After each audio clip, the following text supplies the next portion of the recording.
अवधूत चिंतन श्री गुरुदेव दत्त श्री स्वामी समर्थ. स्वामी शिवा मार्ग या माझ्या चॅनलमध्ये आपल्या सर्वांचं खूप खूप मनापासून स्वागत आहे. स्वामी महाराजांच्या कृपेने आशीर्वादाने तुमच्या सर्व इच्छा आकांक्षा पूर्ण होत ही श्री स्वामी चरणी प्रार्थना.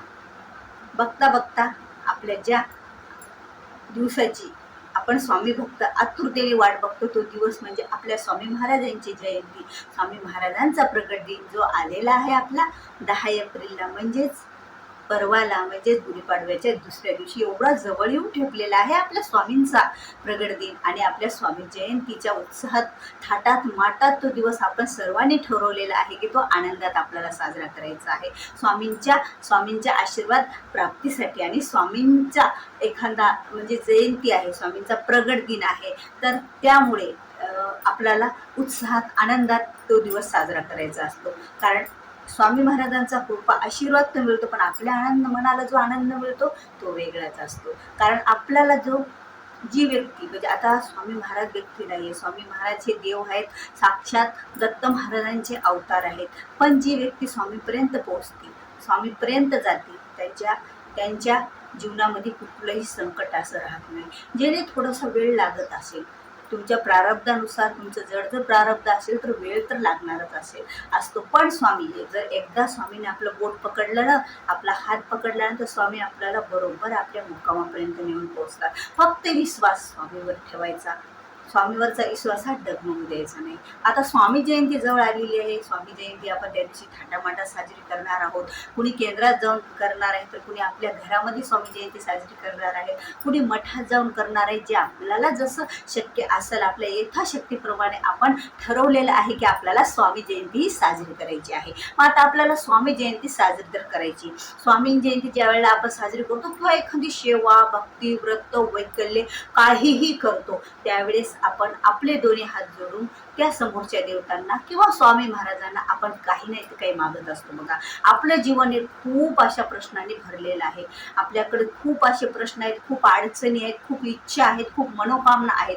मग आपण तरी जायचं कोणाकडे? तर आपण आपल्या स्वामीकडेच ते घेऊन जात असतो आणि स्वामीला ते पूर्ण होण्यासाठी विनंती करत असतो. आपल्या श्रद्धेतून, भक्तीतून आपण त्यांच्या पुढे श्रद्धा आणि भक्तीने आपले हात पसरवत असतो की स्वामी मला ह्या गोष्टीतून काढा, मला ह्या गोष्टी पाहिजेत, ह्या द्या, इच्छापूर्ती करा, माझी मनोकामना पूर्ण करा, मला जे हवंय माझ्या जीवनात ते पूर्ण काही द्या.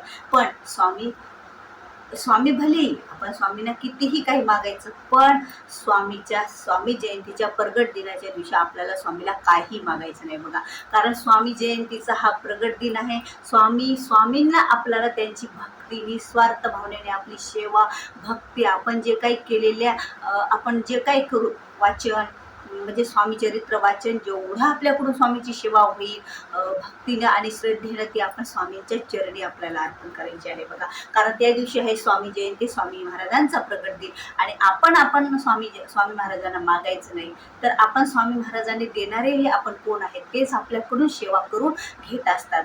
कारण मी हा शब्द आपल्या जीवनातून काढायलाच पाहिजे. ज्यावेळेला मी येतो ना, त्यावेळेला अहंकार येत असतो. म्हणून आपल्याला काय करायचं आहे की स्वामी महाराज माझ्याकडून एवढी सेवा करून घेतात, स्वामी महाराज माझ्याकडून एवढं वाचन करून घेणार आहेतच असं ठरवायचं. त्यावेळेला आपण काय करत असतो की सर्व वाचन करत असतो, सर्व श्रद्धा आणि भक्तीने स्वामींच्या सेवा करत असतो.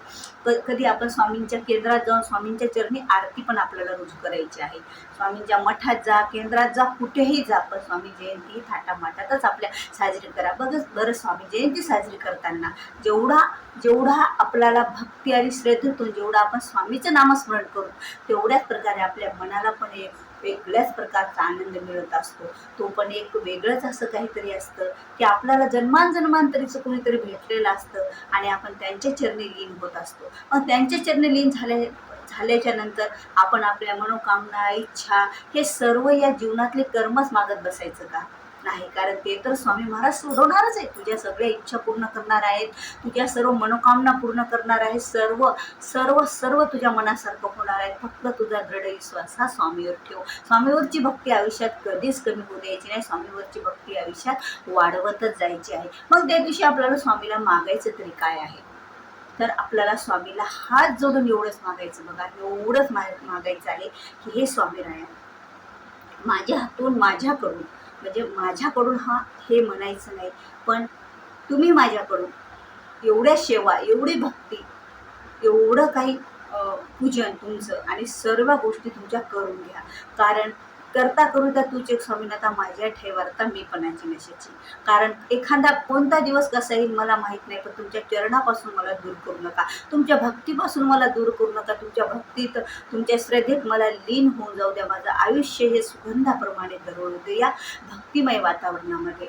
कारण ही भक्ती मला मोक्षाच्या दारापर्यंत पोहोचणारी आहे. ही भक्ती मला जन्मांतराची साथ देणारी आहे. कारण हीच भक्ती मला माझ्या आयुष्याचे सर्व संकटे, मनोकामना आणि सर्व काही दूर करणारी आहे. असे मनात तुम्हाला अशी श्रद्धा आणि भक्ती करून स्वामीला मागायचं आहे. एवढंच की स्वामी माझ्या हातून तुमची सेवा घडू द्या, तुम्ही ती करून घ्या, मला कुठल्याही अडचणी न येता आणि आयुष्यभर माझा तुमचा भक्त मला ठेवा. कारण आयुष्य कोणत्या वळणावर जाईल की कधी आपला स्वामी आपला हात सोडतील आपल्याला माहीत नाही. आपल्या अहंकारामुळे आपल्या कोणत्या एखाद्या अशी गोष्ट घडेल की त्यावेळेला आपल्याला स्वामी सेवा करावीशी वाटणार नाही.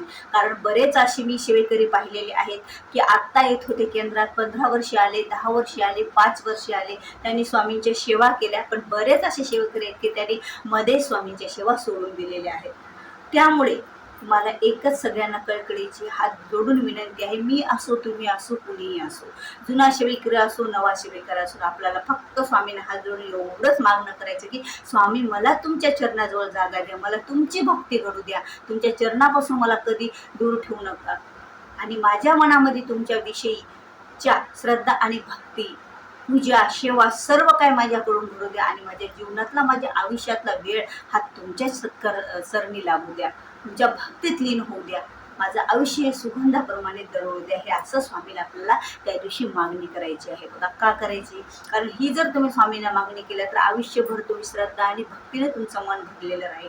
श्रद्धा आणि भक्तीचा एवढा मोठा वारा असते की ज्या वेळेला तुम्ही एखाद्या म्हणजे स्वामीवर विश्वास ठेवसाल श्रद्धा भक्तीने आणि ही प्रार्थना करसाल आणि त्या दिवशी तर स्वामी सर्वांचीच प्रार्थना ऐकणार आहेत. बघा त्यावेळेला तुम्हाला स्वामी श्रद्धा भक्ती आणि तुमच्याकडून सेवा आयुष्यभर मग करून घेतील. आणि ज्या वेळेला स्वामी तुमच्याकडून अशी सेवा करून घेत राहतील आणि तुम्हाला तर सर्वांनाच माहीत आहे, जेव्हा आपण श्रद्धेतून भक्तीतून आनंदाने एखादी स्वामीची सेवा करू त्यावेळेला स्वामी तत्काळ आपल्याला त्याचं फळ देत असतात. काही वेळेला आपल्याला तात्पुरतं लगेचच फळ मिळत नसेल, पण स्वामीकडे त्याचा लेखाजोखा सर्व काही असतो. बघा की कोणी किती सेवा केलेली आहे, कोणी किती मनातून श्रद्धेतून भक्तीने सेवा केलेली आहे, ते सर्व स्वामींकडे असते. कारण स्वामी ब्रह्मांड नायक आहे. जिथे स्वामी चरण तेथे न्यून काही, स्वयं प्रारब्ध घडू ही स्वामी आई. ही स्वामी आई स्वयं प्रारब्ध घडवणारी आहे. मग फक्त तू श्रद्धा आणि भक्ती करत राहा, त्यांची सेवा करत राहा, त्याचं आयुष्यभर त्यांचं नामस्मरण दररोज करत राहा. त्यामुळे स्वामी बघा तुम्हाला सर्व संकटातून मुक्त करतील, तुमच्या सर्व इच्छा आकांक्षा जे काही असेल ते पूर्ण करतील. कारण तुम्हाला सर्व स्वामी वर ज्या वेळेला तुम्ही सर्वस्व समर्पण केलेलं असतं स्वामीला भक्तीतून, आपल्या श्रद्धेतून, आपल्या सेवेतून, पूजेतून, त्यावेळेला स्वामी तुमचा असा कुठलाच प्रश्न तुम्हाला तुमच्या तोंडानं मागू देणार नाही, ते आपोआपच सुटल्या जाईल. त्यामुळे आपल्याला त्या दिवशी काही न मागता स्वामीला फक्त एवढंच मागायचं की स्वामी तुमची सेवा घडू द्या, पूजा घडू द्या, मला आयुष्यभर मला तुमच्यापासून दूर लोटू देऊ नका. कारण आपली स्वामी आई ही आपल्या भक्तांसाठी काय आहे हे तुम्हाला सर्वांना माहीत आहे. स्वामी आई आपल्याला काय देते, स्वामी आईने आपल्याला काय दिलेलं आहे, आपलं जीवन कुठं होतं आणि कुठपर्यंत आपण आलो आहे. जीवनात थोडासा विचार करा की जर स्वामी आई आपल्या जीवनात नसेल, जर स्वामी माऊली स्वामी आपल्या जीवनात नसतील तर आपलं जीवन कुठल्या वळणावर गेलं असतं, आपल्या जीवनामध्ये काय घडलं असतं, थोडा वेळ विचार करून बघा. त्यामुळे स्वामींची निस्वार्थ भावनेने भक्ती करा आणि त्यात स्वामी आपला पूर्ण स्वार्थ साधून म्हणजे आपला स्वार्थ भावना ज्या वेळेला नसते ना त्यावेळेला तुम्हाला जे तुमच्या आयुष्यामध्ये जे काही सोन्यासारखे दिवस असतील, जे काही तुमच्या आयुष्यासाठी योग्य आहे ते सर्व स्वामी तुम्हाला देत असतात. म्हणून श्रद्धेनं भक्तीनं आणि सेवा करून आपल्याला त्या दिवसचा दिवस आनंदात उत्साह स्वामीच्या नामस्मरणात घालवायचा आहे. आणि अशा प्रकारे आपल्याला त्या दिवशी स्वामी 10 एप्रिलला स्वामीचा प्रगट दिनानिमित्त स्वामीची सेवा पूजा आराधना करायची आहे. काही करा, तुम्हाला कोणती सेवा नाही जमली तर तुम्ही दिवसभर नामस्मरण करा, नाही स्वामी चरित्र एखादं वाचा. कारण स्वामी चरित्र हा स्वामीचा आत्मा आहे आणि तो आपण वाचायलाच हवा. स्वामींच्या सानिध्यात राहण्याची एक संधी आहे आपल्याला. कारण तो बघा स्वामी चरित्र आपण मन लावून वाचताना बघा आपण तिथं आयुष्य जगतो असं वाटतो, आपण त्या जे स्वामी चरित्रामध्ये जे कथा आहे, जे वर्णन आहे, तिथे आपणच आहोत, आपणच ते आयुष्य जगत होतो, जगलेलं आहोत असं आपल्याला वाटतं बघा. श्रद्धेतून भक्तीने एखादी जर सेवा केली ना, तर ती सेवा आपल्याला मोक्षाच्या द्वारापर्यंत पोहोचते. इथले तर सर्व सुख देते हो, पण मोक्षाच्या दारापर्यंत पण आपल्याला पोहोचत असते. एवढी आपल्याला स्वामी याची कृपा आशीर्वाद आपल्या भक्तावर राहत असते. कारण सेवेकरी नावाला नसतो. सेवेकरी हा सेवेतून पूर्ण काही सर्व गोष्टी स्वामीच्या चरणी लीन करून तो सेवेकरी झालेला असतो. त्याला सेवेकरी असं म्हणतात. कारण आपल्याला फक्त स्वामींना हे माग ते माग असं करायचं नाही. आपल्याला फक्त सेवा करायची, निस्वार्थ भावनेने श्रद्धेतून भक्तीतून स्वामी आहे निश्चितच आपले सर्व प्रश्न सोडवतील बघा. आणि अशा प्रकारे आपल्याला स्वामीचा प्रगट दिन, स्वामी जयंती 10 एप्रिलला साजरी करायची आहे. तर स्वामी भक्तांनो, व्हिडिओ आवडला व्हिडिओला लाईक करा, शेअर करा, नवीन असाल तर सबस्क्राईब करा. झालेली सेवा श्री स्वामी चरणी अर्पण. भेटूया पुन्हा अशाच एका नवीन व्हिडिओ सोबत. तोपर्यंत सर्वांना माझा श्री स्वामी समर्थ.